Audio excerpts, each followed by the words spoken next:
Wala na po akong TikTok, wala na rin akong Facebook, dinisable na nila. Gawa ka na lang ulit ng bagong account mo, sir. Hindi na ako muna siguro. Okay na po muna ako. May warning na kay YouTube na hindi ko alam any moment. Hi everyone! Tila nagdadrama at nagbabait-baitan ngayon si Norman Enidoro. Ito ay upang maawa sa kanya ang sambayan ng Pilipino at mahabag kay Norman Enidoro. At ito ay upang maloko niya ulit kayo at hindi niyo maalala ang sangkatutak niyang mga kaso. Sa video na ito ay panoorin natin ang kwento na humanitarian para mabilog ang mga ulo ng mga Pilipino. Panoorin natin ang video na ito. Nagsimula ang video sa pasasalamat ni Norman Enidoro at tila kilala natin ang isang tao na kanyang pinasasalamatan. First, gusto ko lang munang magpasalamat syempre sa mga taong patuloy na nagmamahal sa akin.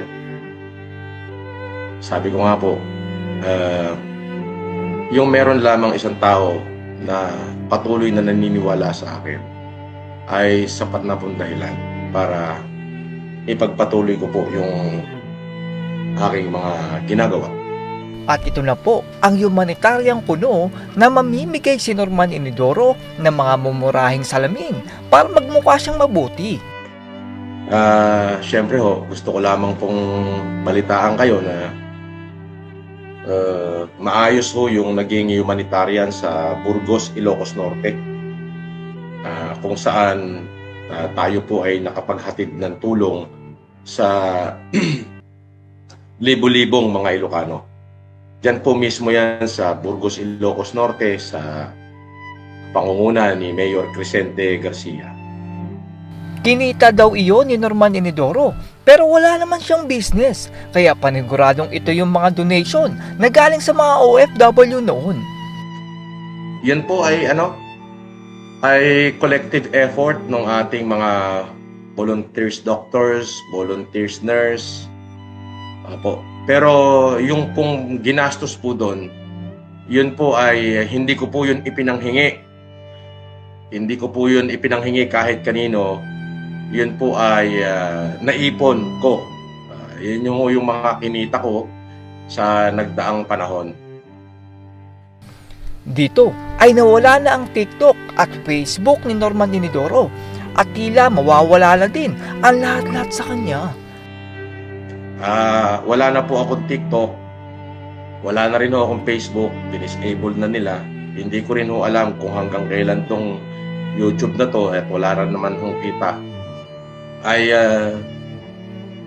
wala akong problema.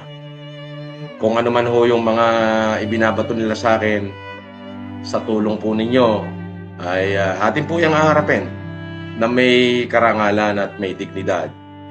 Pati pala YouTube ni Norman Enidoro ay may warning na at nakatakda na itong mawala din. Kaya po ako nag-live. Gusto ko lamang kung samantalahin na ako po ay may warning na kay YouTube na hindi ko alam any moment ay baka ma-take down na rin ito katulad nung ginawa nila sa aking Facebook at sa aking TikTok. Gusto ko lang samantalahin yung mapasalamatan ko kayong lahat ng mga tao na nandyan, nagmalasakit at nagmahal sa akin. Maraming salamat po sa inyo. Haharapin naman daw ni Norman Enidoro ang padating sa kanya pero kita sa pananalita niya ang takot. Kung ano man pa yung mga darating pa na pagsubok sa akin, yan po ay ating haharapin. Hindi ho natin pagtataguan o pagtatakasan ng anumang yan sapagkat mas masarap hong mabuhay ng may karangalan. Pinapagawa naman ng bagong account ng netizen si Norman Enidoro pero tila magpapalamig muna daw siya. Gawa ka na lang ulit ng bagong account mo, sir. hindi na ho muna siguro. Okay na po muna ako. At baka nga ho hindi ito ho yung gustong landasin ng aking buhay. Ngunit dahil sa inyo, ang magagawa ko na lamang ho ay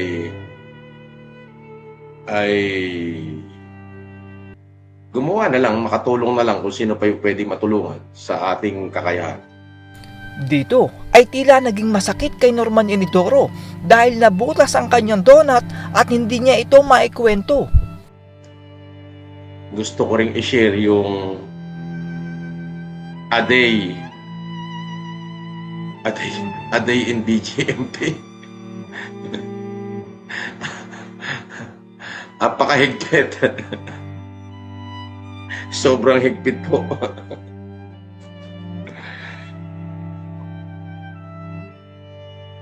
Oo, sobrang higpit ho.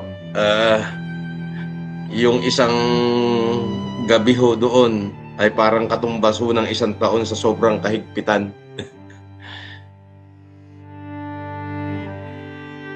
Balang araw, may kukwento ko rin sa inyo yan. Buong Burgos daw ang natulungan ni Norman Inidoro, pero kung makikita nyo ay halos iilan lang naman ang tao dun sa humanitarian daw niya. Pero ngayon ho, wala naman po ako ibang sasabihin kundi yung congratulations ho dun sa mga doktor na nakisali sa aking advokasya para ho mabigyan ng mga libreng check-up at corresponding eyeglasses lahat po ng tao sa bayan ng Burgos sa lalawigan po ng Ilocos Norte. Yan po ay naganap noong February 25 habang ako po ay kasalukuyang nakakulong. Dito ay tumulo na ang luha ni Norman Inidoro at sana daw ay malagpasan niya ang nangyari sa kanya.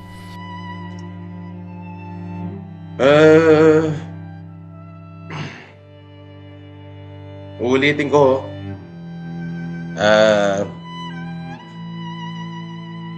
hindi na po ako mai-involve sa kahit anumang politika ng ating bansa. Ang tanging hangarin ko na lamang ho ngayon is malampasan ko po sana lahat ng aking pinagdadaanan at siguro ho ay makapaghanap buhay ulit ng maayos. At pagkatapos ho nun ay kung kumita, itutulong ho ulit. Sabi ni Shirley Kabuntokan, stay strong, Idol FLM. FLM Forever Champion, Filipino people. Maraming salamat po. Hindi po, kayo po ang kampiyon, hindi po ako ang kampiyon. Kayo po. Kayo po.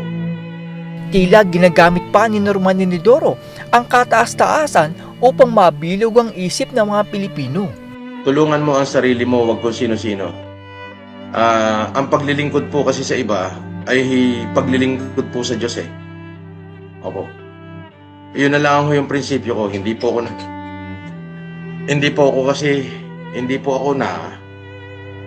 marunong mahilig o madalas pumasok sa simbahan. Ngunit dala-dala ko ho kasi ang isang prinsipyo na sinasabi ng Diyos na kung ano ang ginawa mo sa pinakaaba sa akin ay ginagawa mo sa akin. So hindi ko ho alam kung paano paglingkuran ng ating Panginoon. Idinadaan ko po ito sa paglilingkod sa mga pinakaaba sa Kanya. Sa ganung paraan ay parang pakiramdam ko po ay ako'y nakakapaglingkod sa Kanya. Yan ho. Yan po yung bagay na hindi ko po isusuko. Ito naman ang mensahe ni Norman Inidoro para sa kanyang mga basher na sana daw ay naging masaya sila. Kahit nakantsawan nyo ho ako dyan, maraming salamat ho sa inyo. Sana ho ay napasaya ko kayo. Doon sa mga basher ko, kung natutuwa kayo sa nangyari sa akin, sana napasaya ko kayo. At yan po ang part 1 ng huling pagla-live ni Norman Inidoro.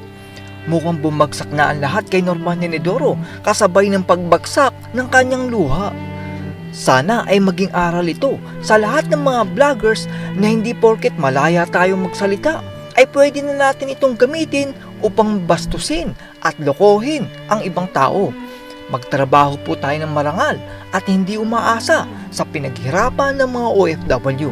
That's all everyone. Salamat sa inyong panonood. This is Chuck and you're watching Biker Drone.